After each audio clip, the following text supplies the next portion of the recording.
पागलपन करने लगी, सारा सामान फोड़ने लगी, मेरे को मारकूट करने लगी, अपने छोटे भाई को मारती थी। मतलब ये देखो मेरे दांत वगैरह भी इसने तोड़ दिए, जुर्खे बुरखे ऐसे बहुत बुरी तरह हरकत करने लगी। इस वजह से तुम अपनी माँ को काहे मारती हो? मैंने माँ को नहीं मारा। YouTube पर चैनल को सब्सक्राइब कर लीजिएगा। दोस्तों, जय श्रीमन नारायण, जय श्री राधे राधे राधे। गुरुजी के प्रिय भक्तों, उत्तर प्रदेश के वृंदावन में आयोजित धर्म और आध्यात्मिक चर्चा के दौरान यह बालिका कहती है कि मेरी माँ कहती है कि मेरे अंदर भूत प्रेत है। जब पूज्य गुरुजी अनिरुद्धाचार्य जी महाराज ने उस बालिका की माँ से बात करी तो बालिका के विचार और व्यवहार को लेकर वह खुलासा हुआ जो आप सुनेंगे तो दंग रह जाएंगे। दोस्तों, वीडियो को अंत तक जरूर देखिएगा क्योंकि आज की वीडियो बहुत ही ज्ञानवर्धक होने वाली है, खासकर उन लोगों के लिए जिन्होंने आध्यात्मिक ज्ञान का कुछ गलत ही मतलब निकाल लिया है। दोस्तों, वीडियो अच्छी लगे तो चैनल को सब्सक्राइब और वीडियो को लाइक और शेयर जरूर करिएगा। राधे राधे। राधे राधे गुरुजी, प्रणाम गुरुजी। गुरुजी, मेरा शरीर पहले बहुत अस्वस्थ रहता था। जब मैंने आपकी कथा सुननी आरंभ की तो मैं बिल्कुल स्वस्थ हो गई और मेरा मन प्रभु भक्ति में लग गया और मैं आनंदित रहने लगी। मेरा शरीर का सारा कष्ट चला गया और मैं घर के कार्य में भी माता पिता की सहायता करती थी और पढ़ाई भी करती थी। लेकिन बाद में गुरुजी पता नहीं क्या हुआ, कुछ समय के बाद है ना, मैं फिर से अस्वस्थ हो गई और मेरे अंदर जैसे आप कहते हो ना, काम, क्रोध, लोभ, ईर्ष्या, अहंकार, ये सब विकार आ गए और मैं ना माया के अंदर फंसती चली गई। फिर से प्रेमानंद बाबा जी है ना, जो उनकी मैं वीडियो सुनने लग गई तो वो जो बताते हैं ना कि साधक के मन में ऐसा आता है जब वो साधना के पद पे चलता है, तो मेरे मन में सब वही विकार आते हैं। तो मैं जो वो उपाय बताते हैं प्रेमानंद बाबा जी की, नाम जप करो, अधिक से अधिक प्रभु का सुमिरन करो, वो करती हूँ तो कम हो जाता है, नहीं तो मुझे विकार घेरे रहते हैं। विकारों से मुझे मुक्ति नहीं मिल पाती। और है ना, मतलब मुझे कान में ना एक अजीब सी आवाज सुनाई देने लगी कि हमारे जो लड्डू गोपाल जी हैं कि है ना, जैसे आरती करते हैं उनकी, तो वो अग्नि उसे जला देगी, तेरे काना को तो ये हो जाएगा। मैं रोने लगी, चिल्लाने लगी कि मेरे प्रभु को कुछ नहीं होना चाहिए। लोगों ने कहा कि भगवान है, भगवान को थोड़ी ना होता है। तो वो मेरे कान से आवाज नहीं जाती, तो मैं अजीब हरकतें करने लगी। तो मेरी माता जी को ऐसा लगा कि मेरे अंदर कोई प्रेत आ गया। तो ये मुझे ना बाबा त्रिलोक भारती जी जो शंकर जी के भक्त हैं, जिन्होंने 5000 साल पहले पृथ्वी में समाधि ले ली थी, तो वहाँ पे ऐसा है जैसे बागेश्वर में है और मेहंदीपुर में है, तो ऐसे उसमें तो मुझे लेके गए पर मेरे अंदर कुछ नहीं आया। बस मैं एक ही कहती रहती हूँ, जिन बाबा जी के लेके गए उन बाबा जी से भी मैं यही बोली कि बाबा जी आप मुझे ना मेरे काना से मिलवा दो, मेरे मोहन से मिलवा दो। तो जो बाबा जी की मूर्ति है वहाँ, उससे आवाज आने लगी कि तुझे तेरे काना मिलेंगे। और मुझे ना सपने में भगवान के दर्शन होने लगे। अब मुझे रोज भगवान के सपने में दर्शन होते हैं, लेकिन सब लोग ये समझते कि मेरे अंदर प्रेत है। तो अब आप अगर आप कह देंगे कि कुछ नहीं है तो सब मान जाएंगे। तो कौन बोल रहा था कि प्रेत है? मेरी माता जी बोल रही हैं। और एक है ना, हम जहाँ धाम पे गए थे ना, वहाँ कहाँ माता जी कहाँ है? उधर है। मैया, काहे तुम भूत प्रेत के चक्कर में पड़ी हो? हैं? समस्या कितनी विकट है कि आजकल के बच्चे ज्यादा पूजा पाठ भक्ति भाव करने लगे तो माँ बाप टेंशन में आ जाते हैं, है ना। उनको लगता है कहीं ये ज्यादा साध्वी ना हो जाए, साधु ना बन जाए। जबकि शराब पीने लग जाए बच्चा, गलत राह पर चलने लग जाए लड़कियां, तो माँ बाप को इतनी फिक्र नहीं होती। उनको लगता है ये तो फैशन है, ये तो चल ही रहा है। पर अच्छे बन जाए तो दिक्कत है। तो काहे दिक्कत हो रही है आपको? राधे राधे गुरु जी। दिक्कत ये थी ये ना, पागलपन करने लगी, सारा सामान फोड़ने लगी, मेरे को मारकूट करने लगी, अपने छोटे भाई को मारती थी। मतलब ये देखो मेरे दांत वगैरह भी इसने तोड़ दिए, जुर्खे बुरखे ऐसे बहुत बुरी तरह हरकत करने लगी। इस वजह से तुम अपनी माँ को काहे मारती हो? मैंने माँ को नहीं मारा। बताऊं, मैंने आपको बताया मेरे अंदर आवाज सुनती, जैसे ये आरती करने जाती ना प्रभु की, जैसे मैया आरती करने जाती प्रभु की, तो वो अग्नि तेरे काना को जला देगी। ये जो तेरी माँ है ना, ये माँ नहीं है। जैसे पूतना आई थी कृष्ण को मारने, ऐसा कौन बोल रहा था? पता नहीं, अपने आप आवाज आती। मैंने मैया को बताया कि मेरे को आवाज आती है, तो ये सोची मेरे अंदर प्रेत है। और तो फिर माँ को मार दी तुमने? मारा नहीं गुरुजी। माँ के दांत तोड़ दिए? नहीं गुरुजी, मैंने नहीं मारा। आप कहते हो ना कि माता पिता की सेवा करनी चाहिए, आप जो कहते हो ना, मैं खुद करने की कोशिश करती हूँ, लेकिन मेरा शरीर अस्वस्थ है। और ये मैंने पता है किसे लेके आया था गुरुजी? इन्होंने संतों को गालियाँ दी थी और आपको गालियाँ दी थी, जो मैं बर्दाश्त नहीं कर पाई गुरुजी। मैं संतों को गालियाँ बर्दाश्त नहीं होता। बाबा प्रेमानंद जी को इन्होंने गालियाँ दी थी, मैं कैसे बर्दाश्त कर लेती? आपने कहा था गुरुजी, आपने कहा था कि माता पिता है ना, माता पिता को भगवान के लिए छोड़ना पड़े तो छोड़ सकते हैं, जैसे प्रहलाद जी ने निर्णय। अरे तो माँ की दांत तोड़ दोगे? नहीं गुरुजी, मैंने नहीं तोड़ा, ये खुद मेरे को मारती है। नाम जब करती हूँ ना तो झाड़ू लेके सर पे मारती है, चुप हो जा तू, ऐसे बोलती है। कोई बात नहीं, भगवान की राह। अच्छा बेटा, भगवान की भक्ति करना बुरा नहीं है, लेकिन भक्ति में ऐसे नहीं हो जाना कि हम अपना काम छोड़ दें, अपनी जिम्मेदारियां भूल जाएं। बेटा, काम भी तो करना, पढ़ाई लिखाई आपकी होगी पूरी? +2 की है गुरुजी, अभी संस्कृत का कोर्स करेंगे। आपने कहा था ऑनलाइन क्लास लगेगी, आप वो तो ठीक है बेटा, पर आपके यहाँ की कोई पढ़ाई क्या क्या कॉलेज वगैरह हो गया आपका? कॉलेज में संस्कृत शास्त्री का ही कोर्स करेंगे गुरुजी। करेंगे, पर अभी कर कुछ नहीं रही हो? नहीं, अभी कुछ नहीं करे। कहाँ तक पढ़ी हो? +2 की है अभी गुरुजी, अभी कॉलेज में एडमिशन लेना। तो ले लो ना बेटा, अपनी पढ़ाई पूरी करते चलो, साथ साथ भक्ति करते चलो, अपना काम भी तो कुछ करना है। गुरुजी आप बस है ना एक वचन ले लो, मैं इनको कुछ नहीं बोलूंगी कि ये संतों का कभी अपमान ना करें। नहीं, संतों का अपमान क्यों करती हो आप? चलो बात करो, क्या बुराई है संतों में? गुरुजी मैं आपको बता नहीं सकती, ये इतनी परेशान करती है, इतनी परेशान कोई बात नहीं, वो परेशान करती है माना की। गुरुजी अपना एक भी काम नहीं करती, पानी पी के गिलास का बर्तन भी नहीं उठाती है, ऊपर से इसके पापा ड्रिंक करते हैं, मेरे को वे भी परेशान करती है। इनकी सारी जिम्मेदारी मेरे ऊपर है, घर की जिम्मेदारी मेरे ऊपर है। पढ़ाई ना ये पढ़ती ना कहना मानती, सारा दिन गाली गलौज करती है, दौड़ती आपस में लड़ती है ना वैसे लड़ती है। इसका छोटा भाई स्कूल से आता है, स्कूल की बातें नहीं बताने देगी, मेरे को सोना है तो चुप हो जाओ, मेरे को टीवी देखना है तो चुप हो जाओ, मेरे को संत की बात चुप हो जाओ, हमें नहीं बोलने देती है। कमरे 3 है गुरुजी, एक में मंदिर बनाया, वहाँ नहीं किसी को जाने देती। घर मेरा बहुत छोटा है गुरुजी, मेरे को कपड़े ऊपर धोने होते हैं, ऊपर नहीं चढ़ने देती, ना कपड़े सुखाने देती, ना ताने। मेरे लड्डू गोपाल के हाथ नहीं लगाना, मेरे भाव से मैं पूजा करूंगी, वो मुझे सिखानी है, मेरी तरफ से पूजा करो। गुरुजी ये बताओ कि हमारे कुछ भी भाव नहीं है, मैं बेटी की अधीन हूँ क्या पूजा करने के लिए? ये कहती है मैं जैसे कहूँ ना वैसे कर, मैं जैसे कहूँ वैसे बैठ, मैं जैसे कहूँ वैसे मान, मैं जैसे कहूँ वैसे पानी पी, ऐसे परेशान करती है मेरे को। ये सोच के बाद सीधा भोजन बनाती है, चप्पल पहन के भोजन बनाती है मेरी माता जी। कोई बात नहीं, देखो हर साधु से, हर संत से, हर गुरु से ना माँ ही बड़ी होती है बेटा। हम तो आपको बाद में मिले, कोई भी साधु बाद में मिला, आपको पहले माँ मिली। आपकी माँ ही थी जिसने आपकी मालिश की, आपको नहलाया धुलाया, उंगली पकड़कर चलाया। इसलिए आपकी माँ से संत, कोई भी साधु संत बड़ा नहीं हो सकता, ना हम बड़े हो सकते हैं ना कोई भी साधु।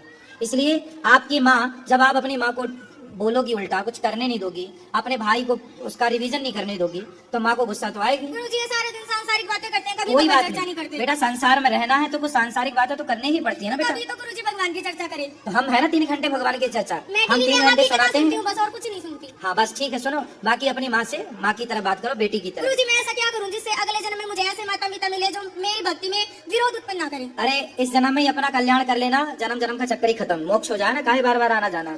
ठीक है गुरुजी। ठीक है? गुरुजी आपसे दीक्षा लेनी है। लेकिन सुनो, आगे से आप अपनी माँ को पलट के जवाब नहीं देंगी, और घर का काम भी, अपनी माँ के काम में हाथ नहीं बटाती हो आप। गुरुजी मैंने जैसे बताया, मैं अस्वस्थ रहती थी, स्वस्थ होने के बाद करने लगी, जब पुनः अस्वस्थ हुई तो अब मैं नहीं करती हूँ, अब मैं केवल ठाकुर जी की सेवा करती क्या हूँ। बीमारी है आपको? गुरुजी ना हमारी हड्डी में दर्द रहता है कमर की में, और डॉक्टर से चेकअप करवाया, रिपोर्ट में कुछ नहीं आता। तो आप योग किया करो बेटा, कल को शादी होगी तो वहाँ ससुराल जाके भी यही सब करोगे। गुरुजी शादी से जुड़ा एक और प्रश्न है, मैं ना मोहन जी को, जो कृष्णा जी हैं, उनको प्रियतम मानती हूँ, तो मैं आजीवन विवाह नहीं करना चाहती। क्यों? खुश रहो, खुश रहो। विवाह क्यों नहीं करना चाहती हो? क्योंकि हम मोहन को बसते हैं प्रियतम भाव से, इसलिए। अरे तो भगवान मोहन को भजो प्रीतम भाव से, पर माँ के तो दांत वात ना तोड़ो। गुरुजी वो भूत प्रेत बताते हैं, मेरे को बहुत क्रोध आता है। अब नहीं बताएंगे, पर आपको काम भी तो करना चाहिए ना कोई घर का। वहाँ पे सजाड़ा में ना जो बाबा जी के यहाँ घर में कुछ काम नहीं करना चाहिए आपको? करना चाहिए गुरुजी। क्यों नहीं करती हो? शरीर अस्वस्थता के कारण गुरुजी, अरे नियम भी भगवान। नहीं निभा पाती मैं। थोड़ा बहुत तो कर सकते हो। वो तो हम करते हैं, इनसे पूछो आप। क्या करती है? सिर्फ लड्डू गोपाल की सेवा करती है, उनसे जुड़ा हुआ कोई भी और काम होता है वो मम्मी करेगी, मैं कुछ नहीं करूंगी। वो इसकी मजबूरी होती है सर गुरुजी, जो उसकी मजबूरी होती है, जब मुझे नहीं करना होता। जब भी करती है तो बहुत तांडव मचाती है, घर में बहुत परेशान करती है। और गुरुजी इसको ये बोलो कि मंदिर तो सबके लिए, भगवान सबके लिए, सारी पूजा करें। तो आप अपनी माँ को मंदिर नहीं जाने देती हो? गुरुजी इनका जो मंदिर है वो नीचे इन्होंने बना रखा है। अब बाबा प्रेमानंद जी ने बोला था कि आपका एक ऐसा साधना कक्ष होना चाहिए जिसमें कोई सांसारिक व्यक्ति प्रवेश ना करे, तो आप उसके अंदर जाओगे तो आपको कभी, जैसे कि ये काम क्रोध आते हैं ना, तो नाम जप के बीच में आपको ये नहीं आएंगे, तो मैं उस कक्ष में किसी को नहीं जाने देती, ताकि उसमें जाने से मेरा मन शांत हो। उसमें मैं नाम जप करती हूँ। सारी बेटियां ऐसी हो जाएंगी तब तो हो गया बंटा ढार। बेटा भक्ति का तुम लोगों ने अर्थ ही गलत कर लिया, ये गलत ट्रैक पे चली गई आप। भक्ति का मतलब यदि ये है ना, तो पूरे देश में अकर्मण्यता फैल जाएगी तेजी से।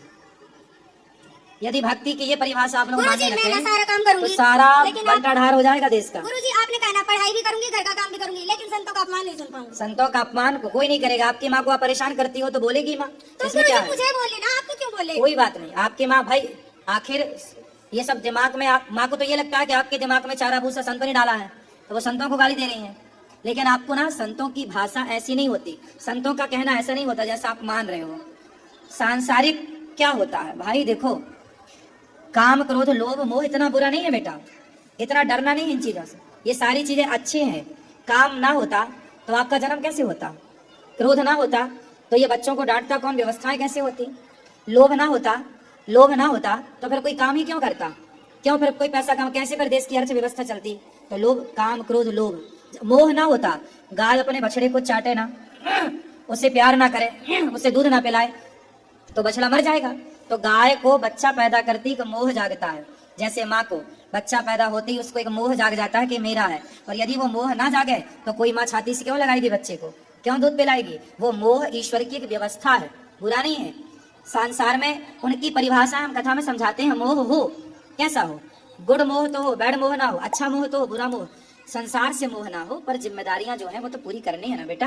गुरुजी मैं आपसे बारंबार क्षमा चाहती हूँ क्योंकि मेरी वजह से आपको अपमान ना हमें कोई दिक्कत नहीं मैं बेटा, आपसे बारंबार हमें सम्मान अपमान की कोई चाह नहीं है, हमें कोई दिक्कत नहीं है। बस आपकी माँ खुश हो ऐसा काम करो, आपकी माँ ही आपके लिए गलत सबसे काम बड़ी। मैंने की और सुनना आपको पड़ा मेरी वजह से। कोई बात है, हमें कहाँ कुछ सुनना पड़ता है, गुरुजी हमें- बोलते तो आपको ही है ना सब। कोई बात नहीं, चलता है, हम लोग बचा लेते हैं गुरुजी सब। मैं भी क्षमा मांगती हूँ क्योंकि मेरे ये क्षमा विचार मांगने की डालना जरूरत ही नहीं है। मेरे आप ये विचार डालना नहीं है सर। गुरुजी क्षमा करना। ये ऐसे कहती है सर्वप्रथम मैं हूँ, मैं आदि शक्ति हूँ, मैं कुछ भी हूँ, मेरे पैर पकड़ पड़ोस में गली में खड़ी होगी ये मेरे से पैर पकड़वाती है। गुरुजी ऐसा कुछ नहीं है, एक भगत है मैं आपको बताती हूँ। वो भगत क्या, वो जपता तो राधे राधे है लेकिन वो है ना ऐसे तांत्रिक टाइप में है। कौन? कोई भगत है हांसी में रहता है, आपके पास भी आया था वो, उसका नाम है राधेश्याम सोनी। ठीक है। और है ना वो है ना जपता तो भगवान का नाम है, करता तो भगवान की पूजा है, सारे दिन गाय माता की सेवा करता है, लेकिन है ना वो है ना ऐसे कहता है प्रेत होते हैं और वो सबके अंदर से प्रेत भी निकालता है। तो ये है ना ऐसे कहता है कि है ना तेरी लड़की के अंदर प्रेत है। तो मैं बोली मेरे अंदर क्या प्रेत है, मेरे अंदर तो राधा रानी है, मैंने ऐसे कह नहीं, दिया। कोई प्रेत व्रेत के चक्कर में ना पड़ना, प्रेत व्रेत नहीं है कुछ भी। फिर आपकी वीडियो सुन के ये मानने लग गई है कि प्रेत नहीं होता है। भूत प्रेत कुछ नहीं है, ये सब चक्कर में ना पड़ो। गुरुजी जैसे मैंने पितरों का स्थान घर पे बनाया हुआ था, मैंने आपकी वीडियो देखी और मैंने वो स्थान मतलब घर से हटा दिया। अब ये कहती है मैं मावस नहीं काटने दूंगी, तो क्या हर महीने मावस आती है मैं नहीं निकालूं? अमावस पूर्णिमा नहीं, जब आपके आखिरी आपके ससुर जी हैं, नहीं है जी। सास हैं, हाँ जी। तो जो ससुर के मृत्यु की तिथि है, सिर्फ उस तिथि में, हर महीने की तिथि या साल में एक तिथि, केवल वही, उस तिथि में आप ब्राह्मणों को, कन्याओं को, दीन दुखियों को ये भोजन करा सकते हैं उस तिथि पर। मावस को अमावस नहीं, वो तो पितृपक्ष के फिर 16 दिन होते हैं, उसमें अमावस्या आती है, साल में एक बार पितृपक्ष, बाकी पुण्य तिथि पर होता है कार्य। अमावस पूर्णिमा तो लोग करते हैं तो कर सकते हैं, बुराई नहीं, पर करना है तो तिथि पर करो। उनकी तिथि जो आए उस तिथि पर किसी कन्या को, ब्राह्मण को, दीन दुखी को, गाय को, क्या गुरुजी ज्यादा तो कुछ नहीं, अमावस को जैसे रोटी निकाल के गाय को देते हैं और तो कुछ नहीं करते। तो गाय को तो रोज रोटी देना चाहिए। रोज भी देते हैं, अमावस को जैसे कुछ हरा चारा डाल दिया। हाँ तो अच्छा, वो जो करते हो तो अच्छा है, यदि गाय की सेवा है तो अच्छी है। वही करते हैं, जैसे खाना निकाल के दे दिया, फ्रूट हो गया घर में, खाना fruit भी है। पीना तो आप रोज दो, किसी को दे सकते हैं, उसमें कोई मनाही नहीं है। गाय है, साधु है, दीन है, दुखी है, सबको रोज दो, क्या दिक्कत है? ठीक है गुरुजी धन्यवाद। इसको तो बहुत परेशान, बहुत ज्यादा नहीं, वो परेशान। परेशान नहीं करेगी और प्रेम से रहेगी। भक्ति का मतलब ये नहीं है बेटा कि हम काम छोड़ दें, भक्ति का ये बिल्कुल अर्थ नहीं है। यदि ये अर्थ होता तो अर्जुन युद्ध क्यों करते, माला लेके बैठ ना जाते? उनको तो कृष्ण मिल चुके थे, कृष्ण ही उनका रथ चला रहे थे। तो जिसको कृष्ण मिल चुके, रथ चला, उसको युद्ध करने की क्या जरूरत?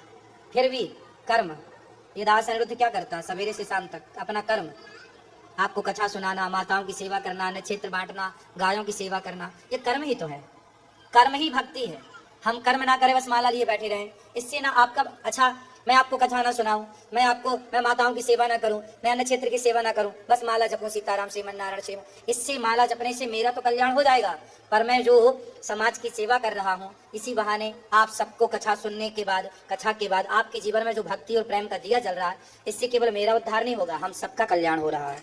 तो यदि मैं अपना ही कल्याण करूं तो कोई बड़ी बात नहीं है, अपना कल्याण कर लेना बहुत बड़ा नहीं है, पर समाज की सेवा करना, समाज के साथ रह के अपने कार्यों को करते हुए ईश्वर को याद। हम कथा में क्या बोलते हैं, भक्ति क्या है?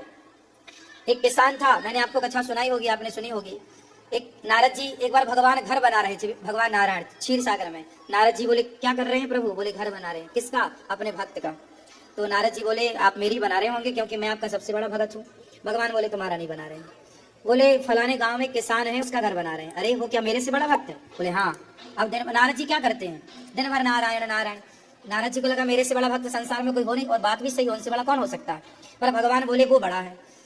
तो नारद जी बोले मैं देख के आता हूँ। तो वो किसान था, खेत जोतता था, और जोतते जोतते जुताई करते हुए और खेत में जब उसकी पत्नी आती, अरे आ गए, थोड़ा भोजन कर लो, आराम कर लो, तो वो अपना बैलों को छोड़ देता और आके बैठता पत्नी के साथ, और पत्नी के साथ बैठा बैठा बोलता हे प्रभु आपकी दी हुई रोटी है, आपका दिया हुआ प्रसाद आप स्वीकार करिए, और ग्रहण कर लेता। हल चलाता हुआ, काम करता हुआ, हर थोड़ी देर में कभी बोल देता हे श्रीमन नारायण हम आपके हैं। नारद जी बोले ये तो दिन में 25-50 बार आपका नाम लेता है, और मैं तो दिन भर नाम लेता हूँ। भगवान ने कटोरा दिया, बोलिए कटोरा लो, इसमें घी भरा है या दूध भरा है, पूरी पृथ्वी की परिक्रमा लगा के आओ, घी भरा है और एक बूंद भी टपकना नहीं चाहिए। नारद जी ने कटोरा हाथ में लिया, पूरी पृथ्वी की परिक्रमा लगाई और आए। भगवान ने कहा कि मेरा नाम कितनी बार लिया आपने, कितनी बार आपने मुझे याद किया? नारद जी बोले प्रभु पूरा ध्यान कटोरे के घी में था, कहीं गिर ना जाए। वो आपका नाम भूल गया। भगवान बोले कि आपके पास एक काम आया तो आप मुझे भूल गए, पर वो किसान गृहस्थ में रहता है, 1000 काम उसके पास है, पर वो 1000 काम करते हुए मुझे एक बार भी याद करता है, मुझे अच्छा लगता है। इसलिए साधु नारद जी के पास दूसरा काम ही नहीं है नाम जपने के सिवा, तो वो अपनी जगह सही है। पर हम गृहस्थ हैं, हम गृहस्थ जितना काम करते, हम ईमानदारी से काम करें और जितना समय मिल जाए ईश्वर को पुकारें। तो साधु दिन भर नाम जपे और गृहस्थ थोड़ी देर ही भगवान का नाम जपे, एक बराबर है। हाँ, क्षमा मांग लो माँ से, क्षमा करो उसको। गुरुजी एक पर्सन हो रहा है, जैसे इसके पापा ड्रिंक करते हैं, कहना नहीं मानते, घर में गाली गलौज मारपीट करते हैं, तो मतलब वो मानते नहीं, सुनता नहीं रखते घर में। जैसे हम आपकी सुनते हैं, जैसे पति को ले आना, हम बात करेंगे। कहाँ है? नहीं आ रहे जी, हमने बहुत कहा था नहीं। तो उनको अब ले आना, अगली बार तो ले आना। तो आज आप जैसे बेटी को समझाए ऐसे उनको समझाएंगे, ठीक है? राधे राधे गुरुजी। खुश रहिए।